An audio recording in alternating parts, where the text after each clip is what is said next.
Hey friends, it's Marie and welcome back to my channel. Today I'm taking part in a blog hop celebrating Tonic's new stamp release for September. So if you're excited to see these stamps, please give this video a thumbs up, tap that bell for notifications, and don't forget to subscribe. And let's check out these stamps. So Tonic is releasing some new stamps for the month of September, and you get the stamp set, and it comes with these dies that are coordinating dies that go ahead and cut out all those gorgeous florals. And you also can get this other stamp set here, and it's got all these fun little sayings that you can stamp on the back of your cards or onto envelopes. I've already made one card here.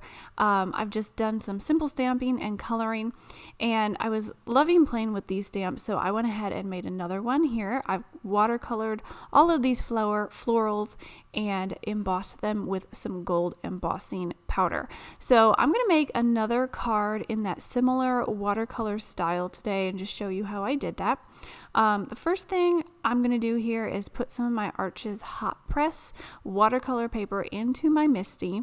I'm going to emboss on this, so I do want to eliminate any static cling that might be on this paper. So I took one of my little powder bags and just rubbed it over the surface there, and that's going to help my embossing powder stick onto my image instead of sticking all over my paper. So I'm just going to peel off this large image from the stamp set. And I want to go ahead and just arrange this down in that bottom left corner. Now the card I showed you in the beginning, I went ahead and stamped all over the background with all of these florals. There's a few smaller florals in the set as well that you can fill in some of those smaller gaps. But for this card, I'm going to kind of keep most of the flowers going from the bottom left corner up into the right up-hand corner. So it's just going to kind of go across my page. I'm going to stamp this image out using some Versamark Embossing Ink. This is just a clear sticky ink that you can stamp with, and you're not really going to see the impression the first time you stamp with it, but after you get your embossing powder out and sprinkle it on top of that ink, it's going to stick where you stamped those lines, and then you can go ahead and emboss it. Now after you take your heat gun to it and melt that powder, it's going to melt into kind of a raised edge, and that way when I'm watercoloring it, it's going to help to keep the watercolor in those areas where the embossing powder is. So it kind of helps me stay in the lines when I'm watercoloring. Now you don't have to emboss if you're watercoloring. If you want more of a loose look and you're not worried about staying in the lines, you can just go ahead and stamp with regular ink. But I did like the thought of having some gold shiny lines here for this background. Now, like I said, I'm going to kind of have the design going from the bottom left up into the right top hand corner. So I'm going to take that large cluster of flowers and just arrange it up in that opposite corner and stamp again. Again, I'm using my little embossing buddy bag. I don't remember what brand it is. I got it years ago, but there are tons of different embossing powder tools on the market, and I'm sure they all work great. So I know some people will even rub some baby powder or something onto their card fronts just to eliminate some of that static cling so that their powder will only stick to the lines that they've stamped. Now, if you find you do get some powder sticking where it's not supposed to go, you can always take a paintbrush and brush away any of that extra. Just kind of clean up that image a little bit so that you can get a nice clean embossed image. So that's what I'm doing here. I'm also going to go ahead and pick up that coffee filter and pour that powder back into my bottle so I can use it again. So here's my images all stamped and embossed. I'm going to use my Altenew watercolors here, and these are new for me. Most of the time when I do my watercoloring, I'm using watercolor liquid brush pens, or I'm using my zigs. So this is a new form of watercolor for me. I've been dying to try these, and I really love them. I love playing with them. I love looking at them in the pan. They're just so pretty. But I'm not an expert with watercoloring at all. So I'm going to be playing around with these watercolors a lot more, I think, and just getting used to watercoloring and getting used to the feel of them and how they go on the paper. So I'm just doing some really simple coloring here with these images, but it just shows that you can, even if you're not an expert with the watercoloring or coloring in general, it doesn't really matter as long as you're just having fun. I find watercoloring in general just really relaxing and kind of just fun to do. So even though I'm not great at it, I just love watching the color move around on the paper. So I'm just having fun with these watercolors. Now I like to start with my lightest color, or at least a lighter shade of the color I'm working with. Sometimes I'll go ahead and mix that color with a little bit more water and get it a little bit more washed out so that when I put it down, it's not as intense. And then once I go and put some color on all these flowers, by the time I'm done filling in those areas, the first flower is mostly dry. So I can go back and add more color on top and just start to layer those colors together. You can see here I'm trying to get some more of that color kind of towards the center where it would be darkest, and then I'm letting some of that color just fade out and be a little bit lighter on the edges, just kind of giving the illusion of shadows and light.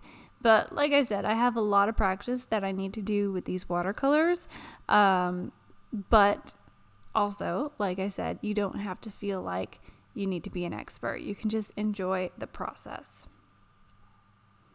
So I've gone ahead and I've finished watercoloring this background, and here it is. I've made those larger flowers, a yellow, and then the pink ones next to it, and I think these colors work together really nicely. So I'm using some Tonic glitter cardstock along with some scrapbook.com dies to cut out a sentiment. So I'm using some a thanks sentiment on this glitter paper. Gonna tape it down and run it through my die cutting machine.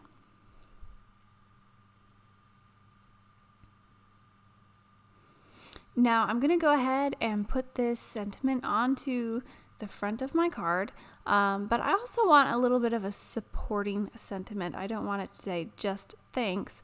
I'm going to add some more words. Now this stamp set does come with a lot of really great sentiments that you can mix and match and build your own sentiment for pretty much any kind of general occasion.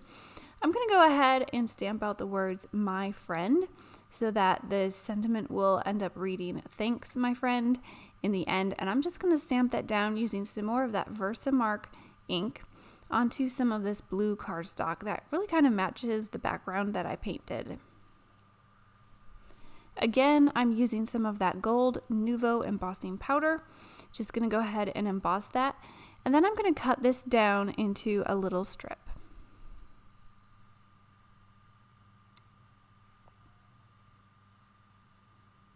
So here's our little sentiment strip all embossed and cut out. I'm going to go ahead and arrange that on my card front, just kind of line it up with that thanks die that I've already cut out. But before I go ahead and put that on my card, I want to have my card adhered down. You can see that the watercoloring has kind of curled up my card front a little bit, and I want it to be straight before I put my sentiment on it. So I'm using some of this scrapbook.com 2-inch wide foam tape. I love this tape for card fronts that are a little bit warped because it can cover most of that backside, and then you can get a really good stick down onto your card base, and it really helps it to straighten out so that you can add your sentiment or embellish on top of it. So I just want to make sure that that's centered onto my card base, and this part always makes me a little bit nervous because if I get it stuck on there crooked, it might not bother some other people, but it does bother me. I like it to be straight, so sometimes I have to pull it up and put it back down a few times just to make sure it's centered. So I'm going to go ahead and just adhere these sentiments down. I'm using a little bit of Nuvo's Deluxe liquid glue, and I'm just putting little dots on the back of these sentiments. Now these are smaller sentiments, a little bit more of a thinner, fine, scripty font, which I really love. So I'm just taking this glue and putting some tiny dots on the back side, and that's really all you need. This glue sticks really well, and it holds and it dries pretty quickly. So I'm going to layer that right over that little my friend sentiment. Now all that is left for this card is to trim off those edges that are hanging off the edge with that little my friend strip. So I'm going to grab my scissors and do that. But that kind of finishes this card for the day. I hope you enjoyed a look at these Tonic stamps. These are their new release for September. And I am taking part in a blog hop, so if you want to get in on that blog hop, there are a few prizes. So go to the description box below and follow the links over to my blog. That'll give you a whole list of links that you can follow on this blog hop to join us. So thanks for stopping by. Hope you enjoyed these cards, these stamps, and don't forget to subscribe, like, comment, share, and do all the things. I'll catch you guys next time. Bye!